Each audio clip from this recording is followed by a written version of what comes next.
ചമ്പായി സോറൻ മുഖ്യമന്ത്രിയായി ചുമതലയേറ്റു. ഏത് സംസ്ഥാനത്തിന്റെ മുഖ്യമന്ത്രിയായാണ് ചമ്പായി സോറൻ ചുമതലയേറ്റത്? ഉത്തരം ജാർഖണ്ഡ്. ആദിശങ്കര ട്രസ്റ്റിന്റെ ശ്രീ ശങ്കര പുരസ്കാരത്തിന് അർഹനായത് ആരാണ്? ഉത്തരം എസ് സോമനാഥ്. മഹാകവി ജി ശങ്കരക്കുറുപ്പിന്റെ പേരിലുള്ള സ്മാരകം എവിടെയാണ് സ്ഥിതി ചെയ്യുന്നത്? ഉത്തരം കൊച്ചിയിൽ.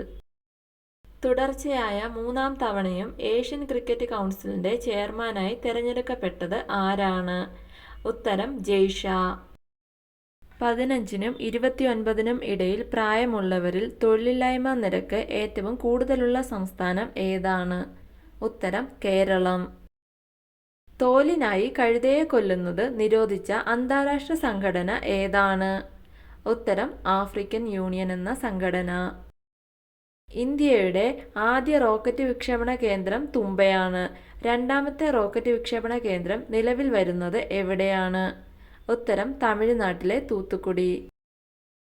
കേരളത്തിൽ സർക്കാർ മേഖലയിലെ ആദ്യ റോബോട്ടിക് സർജറി പൂർത്തിയാക്കിയ ആശുപത്രി ഏതാണ്? ഉത്തരം തിരുവനന്തപുരം RCC. 2024 ഫെബ്രുവരിയിൽ അന്തരിച്ച ഗസൽ രാജകുമാരൻ ആരാണ്? ഉത്തരം പങ്കജ് ഉദാസ്. വീഡിയോ ഇഷ്ടമായ ലൈക്ക് ചെയ്യൂ. കൂടുതൽ വീഡിയോകൾക്കായി ചാനൽ സബ്സ്ക്രൈബ് ചെയ്യൂ.